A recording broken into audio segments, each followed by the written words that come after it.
Welcome to our Galactic Alchemy podcast.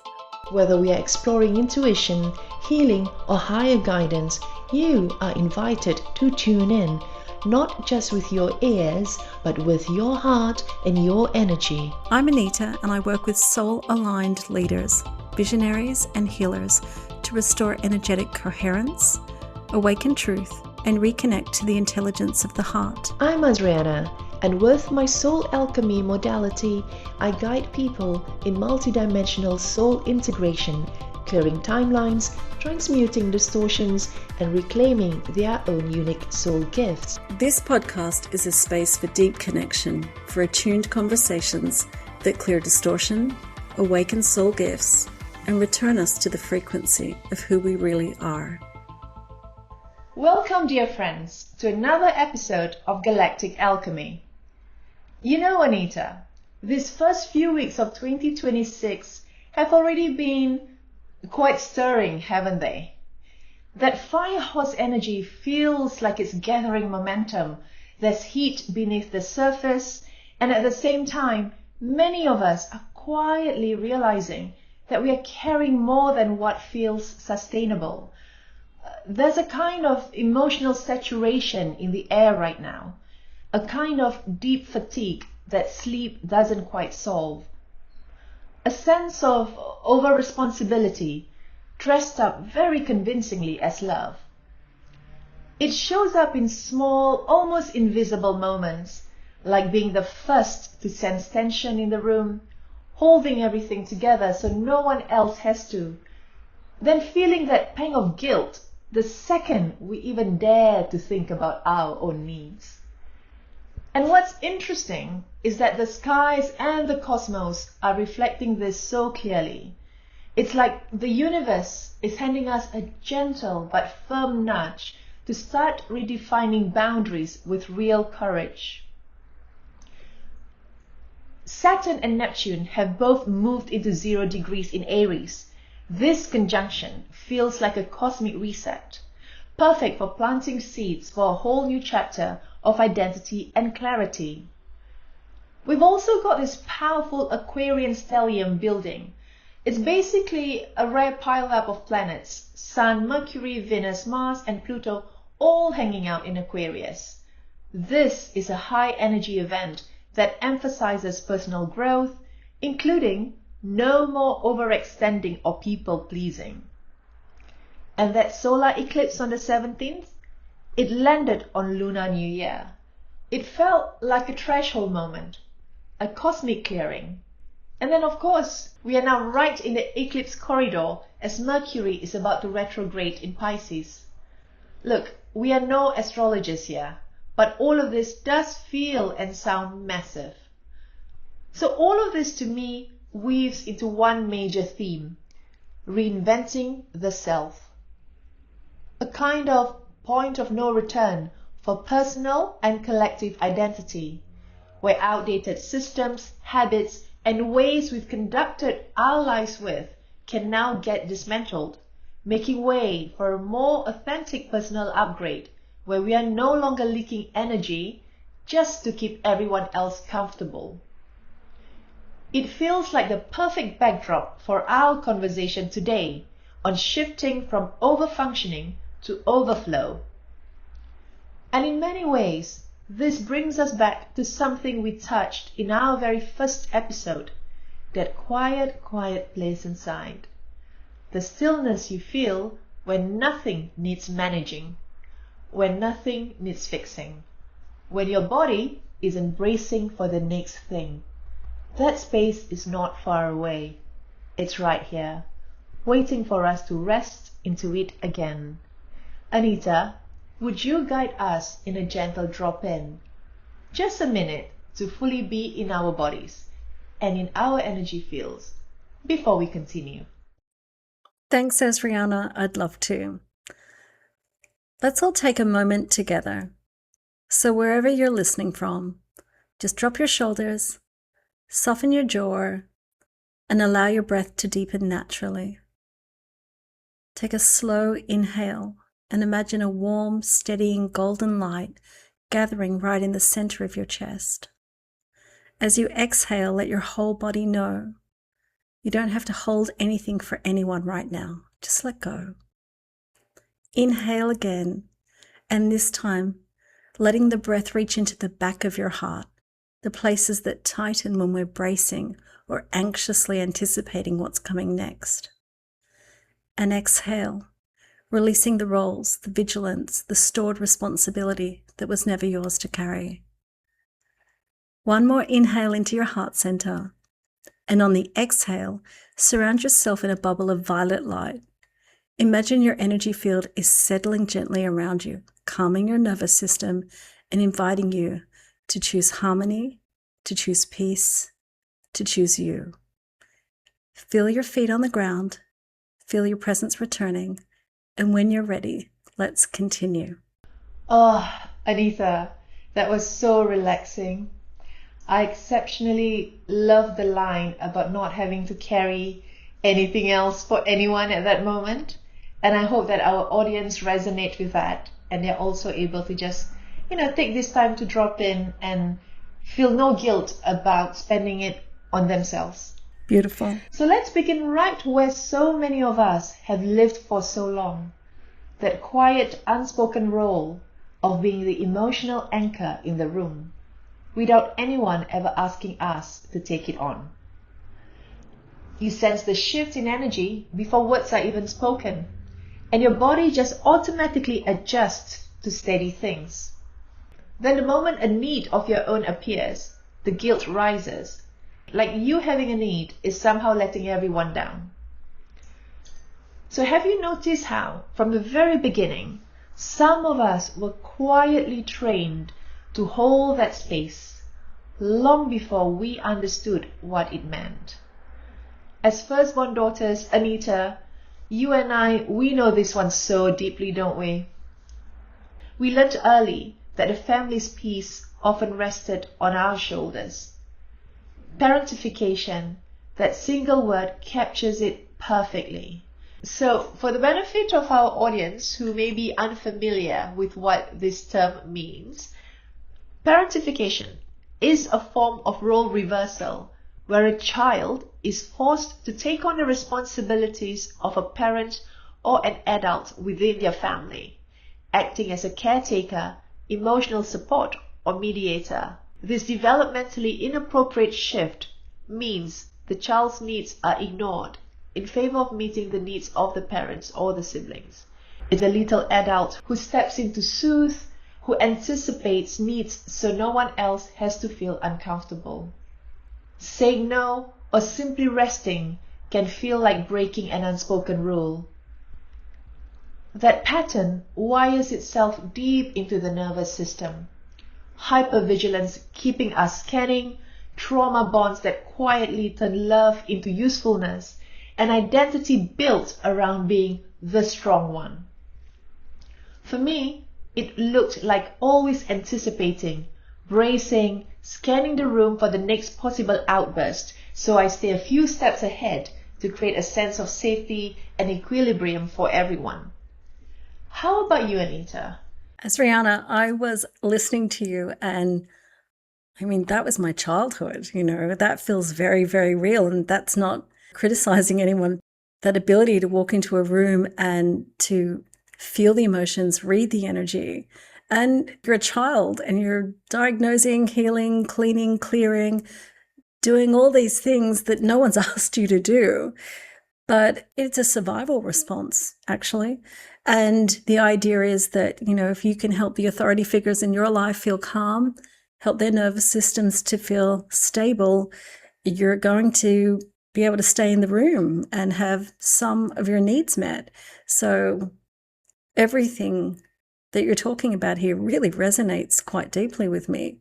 When I look back at that pattern of over responsibility, which was woven in the earliest years, I realized that on some level I treated it like it was a game, like constantly reading the room, like you're always on your toes, you're ready for whatever's going to come at you, and you're going to handle it with this grace and this ease, and you're going to come up with the perfect thing to say to diffuse tension in the room. And showing up in these rooms and reading that emotional climate before anyone had spoken, sensing tension, feeling emotions before anyone's had a chance to name it.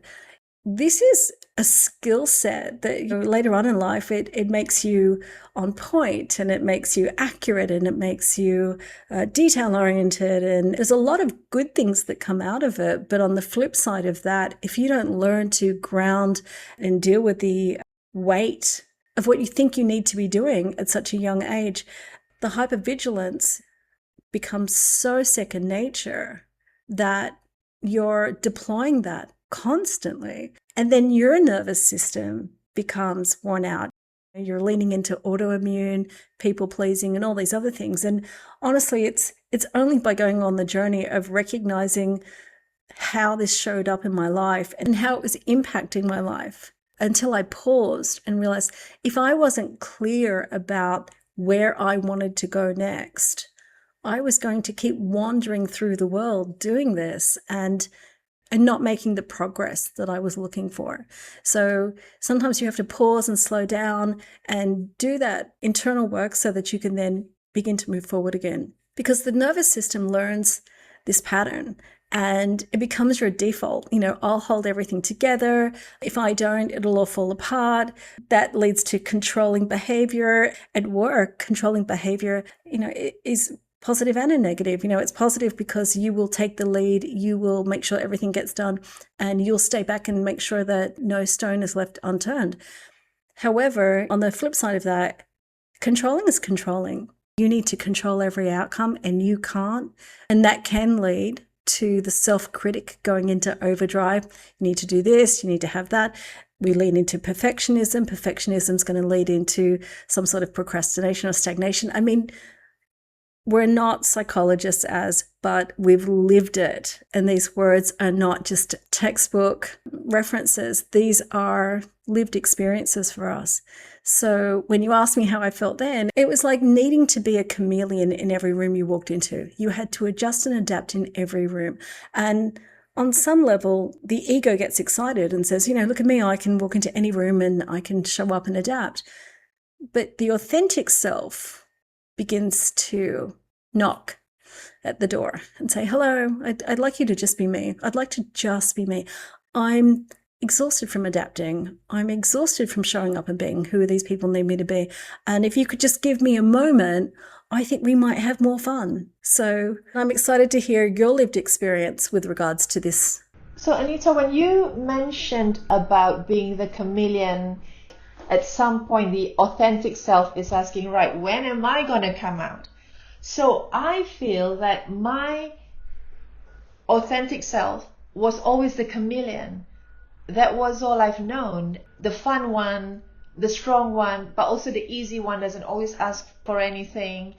Just managing and juggling everyone else's needs. And this is purely from the family structure. When that word parentification came across my universe, I just thought, where have you been all my life? I can't believe there is a word that succinctly defines my childhood. Can I jump in for a minute? I have to just say, I had the exact same heart response to that word when I read it. When I read, what does parentification mean? I hadn't heard of that word. It just felt so truthful. Exactly. And I just thought, wow, so that thing that I handled, that feeling I had, everything that was resting on my shoulders, and I thought it was just for me to take on and to be good and loving and useful to your loved ones. This is what I have to carry on doing, until I realized it's not. And when I realized it's not is when I was 27, just before I went into my first marriage. I had gone through a couple of career changes, a couple of ups and downs of life, as you do when you're at that age. But then one day I was talking to my client slash boss at that time. Now he was probably closer to his 60s, I think, at that time. So he had raised adult kids and he was expecting twins with his second wife. So he has a lot of wisdom behind him. And I remember talking to him about how from when I was a young age, I've just been Now I know I was basically the emotional dumping ground. But Wow. back then, I just thought, oh, I am looked on by my parents as this wise young human, and they come to me left, right, and center with everything that was happening in their lives, whether good or bad, with each other, and the intricacies of all kind of family dynamics were all dumped on me. I didn't know anything different. I just thought, oh, as a beloved child, I should listen to it, and then I should try to find solutions. My goodness, how could I find any solutions? I was a child. It was way out of my scope, way beyond my means and abilities to understand or find a solution. But I was looked on as that assistance that my parents needed then. So when I was talking to this particular client / ex-boss of mine at the age of 27, he then just looked at me and he said to me, "Oh, Az, that must have been so hard for you." And the penny dropped, Anita. Something so huge shifted that afternoon as I was just sitting there eating lunch with him. And I realized, so this is not the reality for everyone. For the first time in my life, I had someone look at me with compassion with regards to that. I've never had that softness approach me in life at that level before. Probably because I didn't know how to let it in. It's like a life-changing moment, isn't it? It is. Where someone just pauses and says, that must have been a lot for you to deal with. And it's probably not until those moments that you give yourself the grace to pause and say, I think it was. Yeah, I think that was a lot for that young woman or that young person. And in this case, it was that young child. What a beautiful moment. And that's really kind of him to do that, because it's a very simple, short statement. But to me, it feels life-changing. Like I can feel all the emotion in your body as you said that. Like this person cared enough to say something impactful. And it gives you permission to go on the journey to really unpack that statement. So you don't have to solve it in that moment. It's a glorious gift, isn't it? He just wrapped it up, put a ribbon on it and said, here, take this away and process this, because that must have been a lot for you. What that was, it was an acknowledgement of everything I've carried, and I've never known any other way of being. So, obviously right now in this conversation, it is out of no disrespect to my parents or any of our families. I always believe they did what they did based on what they know, based on their own limitations, and they did to the best they can. There was a lot of love. Sometimes it's misguided love or wounded loves, and maybe it's based from their own wounds from childhood that was unresolved. But now we're talking about this life experience of ours, and that was how it played out for me. So that one moment was deeply significant. The fact that I'm still bringing it up right now clearly shows what a big impact it made on me. I'm listening to you, and you can lean into, where are you compassionate for the people around you and the people in those rooms? And where do we begin to self-abandon? Because we're trained to come in and be of assistance and to help and to be intuitive and to lean in and to feel the energy and feel the emotions. And I think leaning into self-abandonment, it's a slippery slope. It's very easy to do. And unless someone points it out gently, hopefully, you're not always aware that you're doing it. In my experience, people tend to say, oh no, I just have a really big heart. And I would say, okay, let's just pause for a minute. Breathe into that beautiful big heart of yours. Which part of this conversation are you responsible for? And which part of this belongs to someone else? Now that we are talking about how to notice what's ours and what isn't, I keep coming back to this really subtle line that so many of us walk every day. The one between genuine compassion and quietly abandoning ourselves. True compassion feels like this neutral witnessing for me. Like you see someone hurting or going through their thing, you hold space for it, but you don't fall into it with them. You stay right here, grounded in your own body. But like you said, self-abandonment does slip in so easily. The over-explaining to make other people feel okay, the over-giving until you're running on empty, the way we push past our own need to say no and we say yes anyway because it feels easier in the moment. And the tricky part is, It often feels really good. People will call you kind, selfless, the one who's always there, so we get praise for it. But the body doesn't lie. That deep tiredness that doesn't lift no matter how much you sleep. The low simmer of resentment even while you're smiling.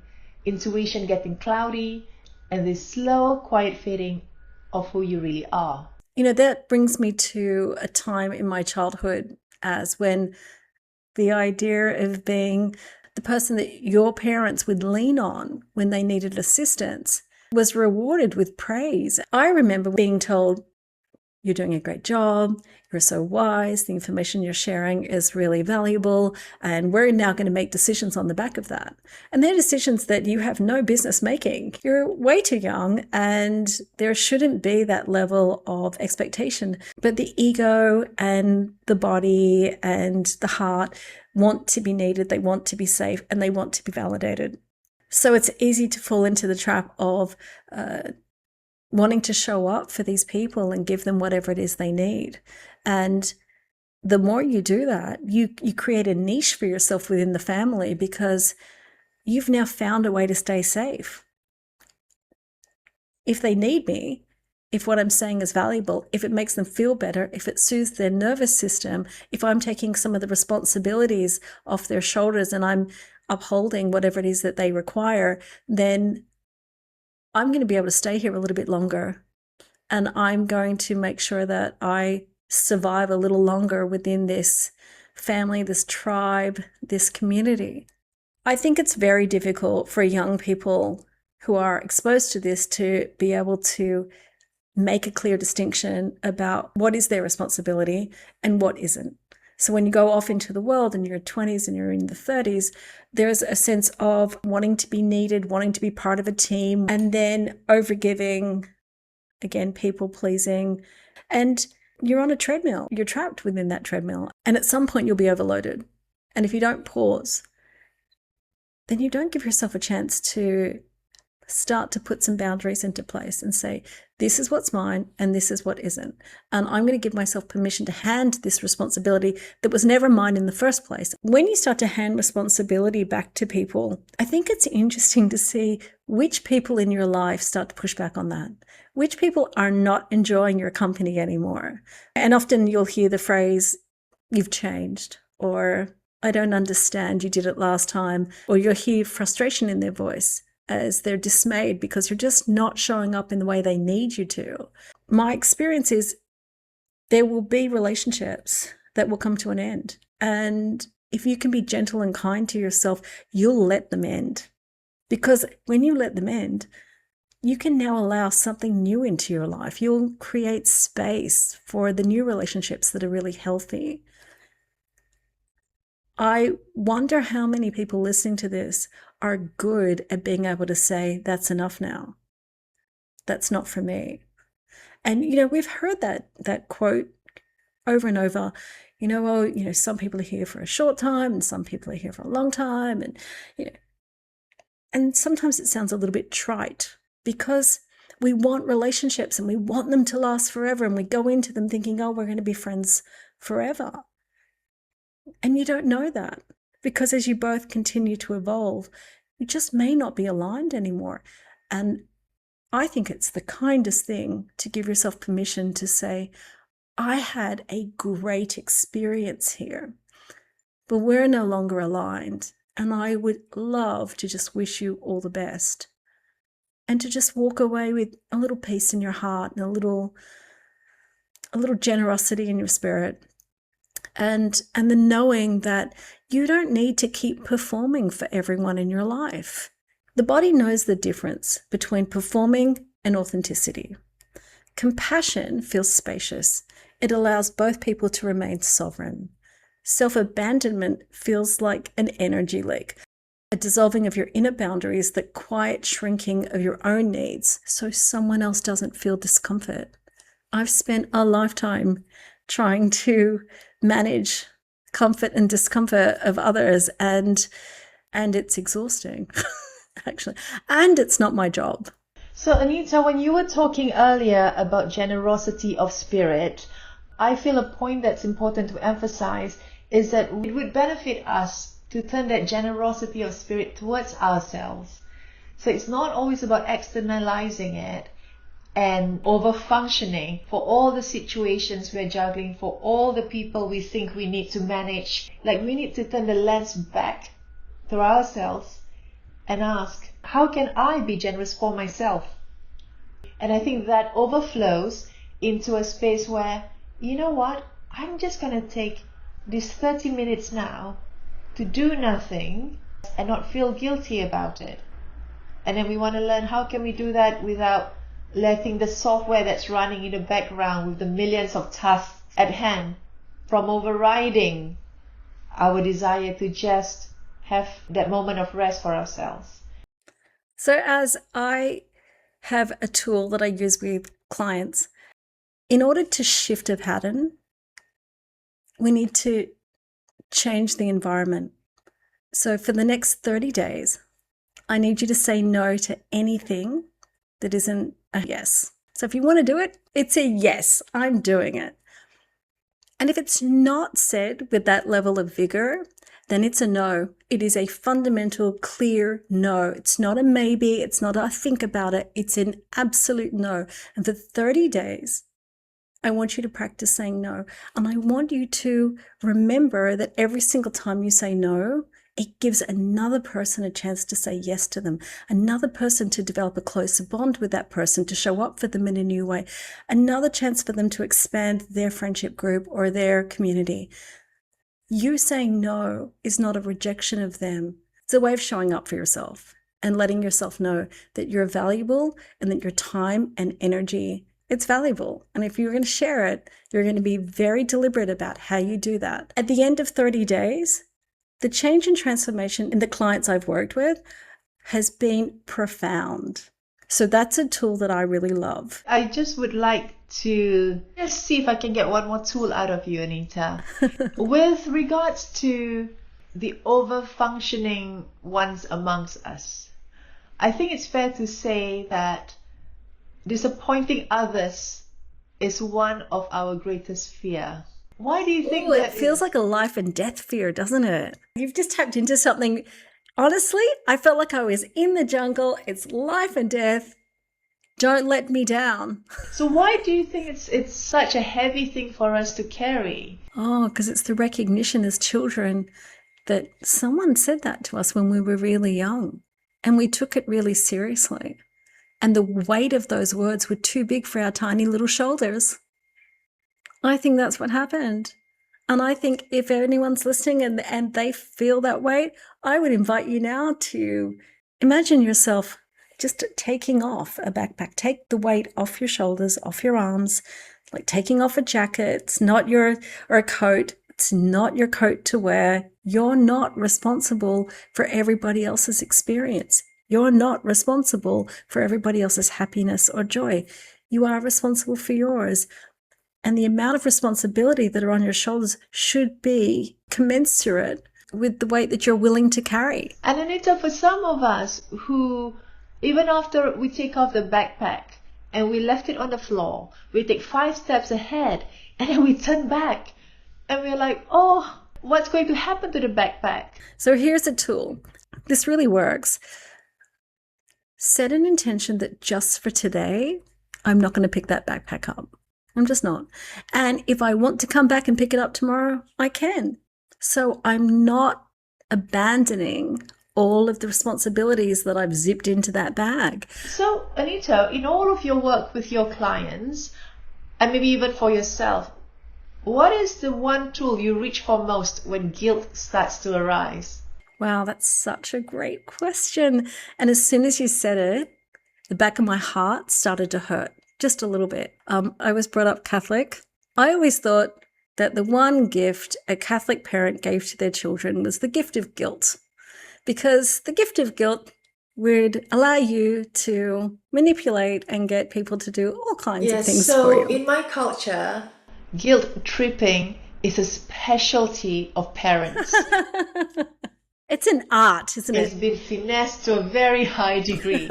It's almost laughable. Guilt is one of those damaging emotions that just shows up, it's relentless, it doesn't care who you are, and it just wreaks havoc in your life. And more than that, it wreaks havoc in your body. So I have a practice where I always say to friends and clients, guilt is a man-made emotion. Guilt's not a natural emotion. Guilt's taught, right? A natural emotion, you see something and it's really sad and makes you feel sad. And guilt is, if you don't do this, you're letting me down. If you don't do this, I'm going to be disappointed in you. Guilt is, how can I get you to do something that you may not want to do? And how can I make you think it's a good idea? And when people tell me that they feel guilty, oh, I have to do it. No, I feel guilty. I always say, sit in the energy of guilt.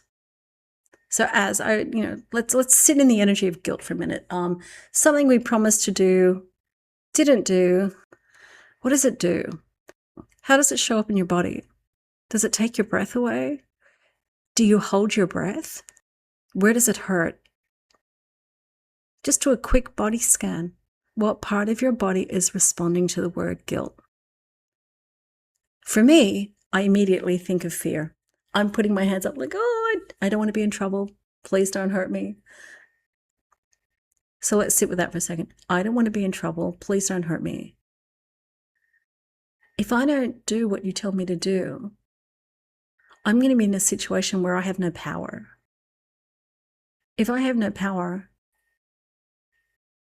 I'm no one. I'm nothing. What is the one thing children want more than anything? To be loved. So I know, I'm trained from an early age that guilt can lead to withholding of love, which can lead to isolation, which can lead to abandonment, betrayal, rejection from the tribe. Oh, I'm in a world of pain now. So this is fight or flight. I just can't risk not being protected, loved, part of the tribe. So it's instinctive, isn't it? It taps into our mammalian brain. It's telling us we have to do this. Guilt is such a deceptive tool. But when you stop and look at guilt and say, no more, that's enough. I don't play the guilt game. And anyone who would use guilt as a weapon to get me to do something or to make me feel something, and the old story is, no one can make you feel anything you don't already feel. Okay, whatever I'm tapping into there, I will sit in the energy of it and I will work on it. I will journal it. I will actually sit and write the story out that's going on in my heart. And once I get it all out of my body, I'll read it and recognize that's how you control a child. But we're not children, we're adults. So we can now sit here and go, you know what, I'm going to come back into the adult body and I'm going to recognize that I'm in charge now. And I don't need to be beholden to these tools that are disempowering. And I'm going to take a deep breath in.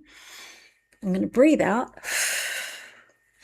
And I'm going to let myself be enough for me. I can make new choices on the back of that. But I need to recognize that guilt is not in my playbook. And humor is also a great pain reliever. All over social media, you do get really, really young content creators. Always comes up with this like, oh, this is how I've been guilt tripped. This is what my parents would say. But they've injected humor into it. So it has been healing. Humor to me is always healing. So I think being able to laugh at some of these things that has caused us pain or could still be causing us pain is actually medicine in itself. Oh, I love that, Azriena. Humor is medicine in itself. Fantastic. Wow, that is a great line, isn't it? Because you're talking about guilt. It took me back to the analogy of that bag and taking off that bag and leaving it behind. And because I am quite familiar with being guilt tripped, I had to ask the question about, right, but if we leave that bag behind, what happens to the bag? So while I asked that, I actually had a vision. And for those of us who are more familiar with light work, Or maybe if you're not familiar yet, you may want to try it out. And I've mentioned this in the previous episodes. I just see the bag being engulfed in this transformative violet flame, which to me symbolizes the fact that it will be looked after. It will move forward in its own progression. I don't have to keep taking it all with me and thinking I'm responsible for all of the contents of that bag. So that visualization has really helped me, Anita. That soothes my heart. That was all I needed. I love that. That's great. And coming from that more galactic analogy, I think maybe before we leave and wrap up today's episodes, I'd like to share with our listeners some of the other more practical, I would say, tools that has been very, very helpful for me in navigating this space in the last few years. So on Instagram, there is a psychologist called Nicole LePera, and her IG handle is The Holistic Psychologist. The holistic psychologist. It was through her work was when I first came across the concept of parentification, the burden and trauma of the firstborn daughters. She went into it in such a specific way through her slides. It was the first time I felt so seen with regards to this aspect of my life. Very, very useful. And she dives deep into each of these concepts as well in a very digestible way. So I think she has been instrumental in my path. And a couple more other tools that I thought were useful for me was when I came across the book The Adult Children of the Emotionally Immature Parent by Lindsay C. Gibson. So this is a book that has been extremely useful for me. So perhaps this is one that the audience may want to explore if it clicks with them. And the third one, actually, so this one is quite a funny one. I am a bit of a Reddit sleuth, so I'm not into social media, but I love Reddit. I'm not even on there to write anything, but I love reading about the experiences of others, especially one that is called Raised by Narcissists. On there, I have found a feeling of solidarity amongst people who have gone through some very similar life experiences. And the age spectrum is wide. So you get people in their 20s who are navigating this space, and those in their 60s, and all supporting and kind of sharing their wisdom with each other. So that has been very healing for me. That's fantastic. I love that. These are really useful tools that you can apply in your life. Thanks, Azriena. That's so good. So if today's conversation stirred something in you, we'd love to keep walking this path together. You can find both of our websites down below. And just know this, you can love deeply without absorbing everything. You can care without carrying.